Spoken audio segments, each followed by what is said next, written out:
L'annonce de la dissolution de l'Assemblée nationale dimanche et la crainte de voir l'extrême droite remporter les élections législatives fait descendre une partie de la population dans les rues à Grenoble et ailleurs en France, notamment les lycéens encore trop jeunes pour aller voter. L'espace biodiversité du centre horticole de la ville de Grenoble est en place, un lieu pour les pollinisateurs, les petits animaux et les plantes, sur lequel ont travaillé pendant plusieurs semaines des jeunes d'Unicité. Et puis, fruit d'une enquête de plusieurs mois par des journalistes de Mediapart, guet-apens des crimes invisibles met en lumière des pièges qui ciblent des homosexuels. La co-autrice de ce documentaire, Sarah Brett, qui vient présenter son film au Pâté et Chirol, est l'invitée de ce JT. Bonsoir à tous, ravi de vous retrouver dans ce JT du mardi 11 juin 2024. Du lundi au vendredi, à partir de 18h, l'essentiel de l'actualité du Grand Grenoble. La jeunesse emmerde le Front National pour quelques centaines de personnes hier soir et quelques dizaines ce midi à Grenoble, comme dans d'autres villes de France. Le slogan de 1988 a refait surface. À l'époque, c'était en réaction aux 14% obtenus par Jean-Marie Le Pen au premier tour des élections présidentielles. Dimanche, le Rassemblement national a obtenu plus de 30% des suffrages aux élections européennes et se positionne en favori des législatives à venir. Et même si les lycéens ne peuvent pas tous encore voter, ils veulent faire entendre leur colère. Cette jeunesse, nous, on veut pas de ça. La dernière fois qu'un gouvernement d'extrême droite est arrivé au pouvoir en France, c'était en 1940, c'était le régime de Vichy.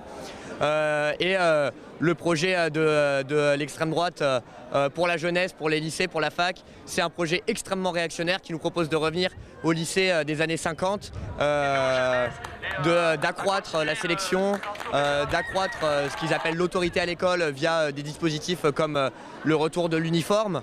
Donc nous, ça nous semble, c'est une de nos priorités en tant que composante du mouvement social, en tant que composante du mouvement ouvrier, de se mobiliser contre l'extrême droite. Déjà, il y a une chose qu'on a pu voir, mais c'est que la gauche, elle est quand même arrivée en tête dans les résultats chez les 18-24 ans. Alors maintenant, c'est vrai que les idées d'extrême droite, elles progressent partout. Ça, c'est un constat que tout le monde fait, et notamment aussi chez la jeunesse. Maintenant, ça ne doit pas nous décourager, et surtout, les personnes qui ont gagné, le résultat qui a gagné chez les jeunes aujourd'hui encore, c'est l'abstention. Et donc, c'est tous ces jeunes-là que nous, on va vouloir aller chercher, que ce soit avec le syndicat, avec les organisations politiques, pour les amener au vote et leur montrer en fait que nous, ce qu'on souhaite, c'est un gouvernement pour la transition écologique, pour le progrès social. Aujourd'hui, le message qu'on veut faire passer, c'est qu'on est unis, toutes et tous, lycéens, lycéennes, étudiants, étudiantes, travailleurs, travailleuses, toutes et tous unis contre le fascisme. C'est le message qu'on doit porter aujourd'hui, que ce soit au niveau de la gauche sociale, au niveau de la gauche politique, les syndicats, les partis institutionnels. Aujourd'hui, on est tous unis face à une menace qui est gigantesque. Et nous, c'est aussi pour ça qu'on est là aujourd'hui, c'est pour affirmer notre unité avec le reste des composants du mouvement social.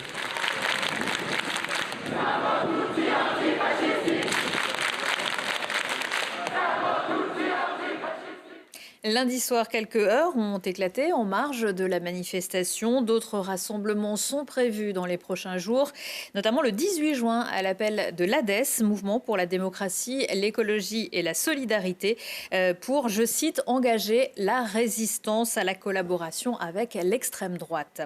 Et justement, après l'annonce d'Éric Ciotti, le patron des Républicains, de faire alliance avec le Rassemblement national, les réactions se succèdent. Le président du département de l'Isère, Jean-Pierre Barbier, a annoncé dans un communiqué qu'il quittait les Républicains.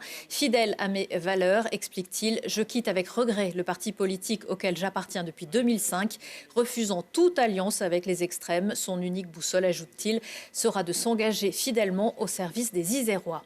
Et Yannick Neuder, député sortant de la 7e circonscription de l'Isère et responsable des Républicains 38, demande lui, comme d'autres, la démission d'Éric Ciotti. Il a aussi annoncé que tous les candidats isérois aux législatives refuseraient une alliance avec le RN. Invité lundi dans le JT, il affirmait ne pas être sûr de se représenter. Et puis Alain Carignon, président des Républicains à Grenoble, dit lui cet après-midi désapprouver la décision d'Éric Ciotti. Quant au président d'Auvergne-Rhône-Alpes, LR, Laurent Wauquiez, il a expliqué, lui, qu'il ne croyait pas aux coalitions et alliances, mais il annonce sur le réseau social X qu'il se présente aux législatives dans la Haute-Loire, sans préciser avec quel soutien. S'il est élu député, il ne pourra pas cumuler la présidence de la région. Dans l'actualité également, la quadragénaire partie courir dans le secteur de la Grande Sûre en Chartreuse le 1er juin a été retrouvée morte lundi matin. D'importantes recherches avaient été lancées et c'est grâce aux indications transmises par sa montre et son téléphone que la CRS Alpes a pu retrouver son corps. La trailleuse lyonnaise pourrait s'être égarée après plusieurs heures de course et avoir chuté d'une barre rocheuse d'une centaine de mètres au pied de laquelle elle gisait. Il faut que l'on respire, comme disait Mickey 3D, parce qu'on ne va pas mourir de rire. Alors, si pour cela, on allait faire un petit tour au centre horticole de la ville de Grenoble. Grâce à des jeunes d'Unicité, il vient de se doter d'un espace de biodiversité et d'une mare. Zen, je vous dis, c'est un sujet d'Ambre Crozet. Dernière journée d'effort pour ces jeunes en service civique. Depuis 5 mois, ils se sont engagés au sein de l'association Unicité pour contribuer à l'aménagement d'une oasis de biodiversité sur une des parcelles du centre horticole. Aujourd'hui, quelques nichoirs attendent d'être fixés pour clôturer leur dernière journée d'ouvrage. C'est pour les oiseaux, c'est pour attirer plus de la biodiversité dans la zone ici. Vous pouvez le voir, on a installé ici, on a aussi un perchoir où on va mettre tous les nichoirs qu'on a fait. Et après, il va être installé. Un engagement de jeunes de tous horizons, avec des liens créés au fil du temps, de quoi épater les organisateurs. Impressionné pour leur esprit d'initiative, l'esprit de corps là, qu'ils ont su créer entre eux, puisque les principes d'unicité, c'est de créer des équipes composées de gens assez différents. Et là, ça a matché. Clairement, ils ont été capables de produire ensemble. Preuve que la coopération renforce la création. En quelques mois, cette friche est devenue un exemple de biodiversité. Un exemple qui confirme l'ambition de la ville de Grenoble. C'était important pour nous de montrer tout ce que la ville fait à Grenoble pour végétaliser la ville et puis pour préserver et développer la biodiversité en milieu urbain. Même en ville, l'important est de sensibiliser à l'écologie. En plus d'abriter la faune et la flore, cet espace est à visée pédagogique et les premiers à y être confrontés, les jeunes du service civique. Ça m'a beaucoup plu, on a fait plein de trucs intéressants et notamment ici, vu que c'était quelque chose de suivi et quelque chose où on voit vraiment l'évolution de ce qu'on fait et on y passe du temps, du coup on comprend aussi ce qu'on fait, c'est vraiment super chouette. Une mission pour ces jeunes, mais surtout de la transmission. Pascal Aspe a pour espoir que cet aménagement fasse des petits ailleurs. La part du rêve, ça serait que ce que fait déjà la ville dans les massifs gérés par la ville ou ce qui est fait ici, ça serve de nourriture, d'idées pour que les gens le reproduisent chez eux. Du coup, il y a plein d'aménagements favorables et où la faune et la flore arrivent à se développer et à trouver ce qu'il faut parce qu'il y a des effets rebonds sans arrêt. Après toutes ces journées au centre horticole, les jeunes sont nostalgiques de ces moments passés ensemble, mais aussi du partage de leur encadrant. Il a été de conseils très précieux et il nous a appris vraiment beaucoup de choses. Et puis grâce à lui, on pourra peut-être essayer de refaire un peu ce même type d'aménagement chez nous ou autre part. Plusieurs formations à l'éducation environnementale sont proposées chaque année par le centre horticole, terrain idéal pour s'engager dans la préservation des écosystèmes. Et pour éviter le gaspillage, le centre horticole qui s'oriente vers plus de plantes vivaces vous propose d'acquérir ces surplus de fleurs pour une modique somme. La vente est prévue mercredi de 13h30 à 18h, de 55 centimes le godet de fleurs annuelles ou aromatiques, à 2,70 € pour le pot de plantes vivaces.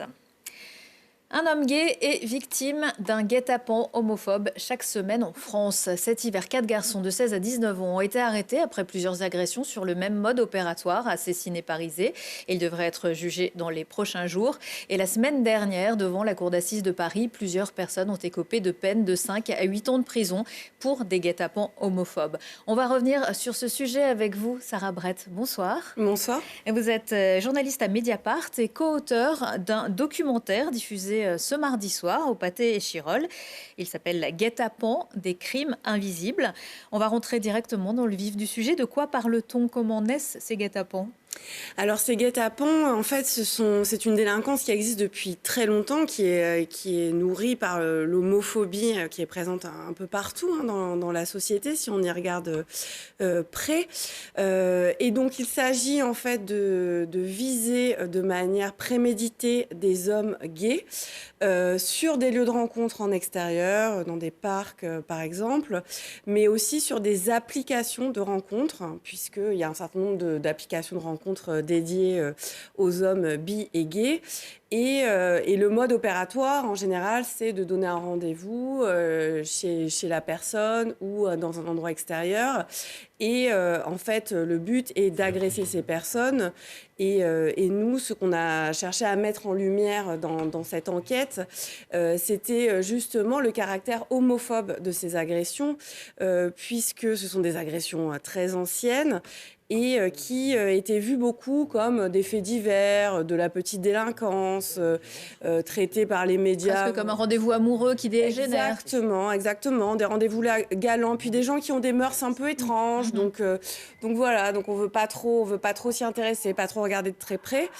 Et nous, ce dont on s'est rendu compte chez Mediapart, c'est que des agressions comme ça, il y en avait un grand nombre et qu'elles étaient finalement invisibilisées puisque ni les médias, ni la police, ni la justice ne voulaient, n'y voient un phénomène systémique. Et on est heureux puisque c'est quelque chose qui est en train d'évoluer, on en parle de plus en plus. Alors si elles sont invisibles, comment vous avez fait pour constater qu'il y en avait un grand nombre ? Alors en fait, on l'a constaté, nous, en tant que journaliste de terrain. Moi, j'ai été journaliste avant en banlieue parisienne et j'ai été confrontée à plusieurs cas d'agression, notamment une agression extrêmement violente avec un homme, Kevin, qui témoigne dans notre documentaire, qui a été poignardé à de multiples reprises. C'était en 2018 à Drancy. C'était en Seine-Saint-Denis. C'est à partir de ce moment-là que moi, j'ai vraiment commencé à m'intéresser à ce phénomène. Et en regardant, en sollicitant les associations de lutte contre les discriminations LGBT, etc., en sollicitant les avocats de ces associations, on s'est rendu compte des histoires comme ça. Il y en avait en fait des dizaines et des centaines en réalité. Et en réalité, ce que vous expliquez dans le documentaire, c'est que les personnes victimes ont parfois honte encore de témoigner, encore honte de leur homosexualité. Beaucoup, c'est quelque chose qu'on retrouve dans beaucoup de dossiers, puisqu'il y a encore un certain nombre d'hommes qui vivent leur sexualité de manière un petit peu cachée. Il y a certaines applications qui sont vraiment destinées, notamment on a beaucoup parlé du site Coco ces derniers temps, qui a été à l'origine de beaucoup de faits criminels. Et pas forcément que homophobes. Absolument, de la pédocriminalité, de la prostitution de mineurs, etc. Et c'est une plateforme qui est absolument pas contrôlée, pas modérée. On n'a pas besoin de rentrer son identité, etc. Il suffit de donner quelques euros, mettre un pseudonyme, etc. Et puis, ça permet une grande discrétion, mais ça permet aussi à des gens mal intentionnés, en fait, de cibler un certain nombre de personnes. Et voilà, et on se rend compte que voilà, qu'il y a beaucoup d'hommes qui vivent cette sexualité de manière discrète et qui ne souhaitent pas soit aller déposer plainte, soit qui ont honte également, parce que ce qui est assez terrible dans ces histoires-là, c'est que ce sont des hommes qui sont attaqués de manière ultra violente. C'est quand même ça qu'il faut dire. Ça peut être des insultes, mais il y a des faits, vraiment des coups qui sont portés, qui sont très violents. Il y a des coups qui sont portés, il y a des choses terribles, des jets d'excréments, des jets d'eau de Javel. On est vraiment dans l'humiliation pure, l'homophobie pure. Et c'est ça aussi qu'on voulait raconter. Et cette honte-là, évidemment, qui va aller franchir la porte d'un commissariat pour raconter ça ? Alors que les policiers sont pas toujours bien formés et on ne sait pas si l'enquête va bien suivre derrière la justice. Tout à fait.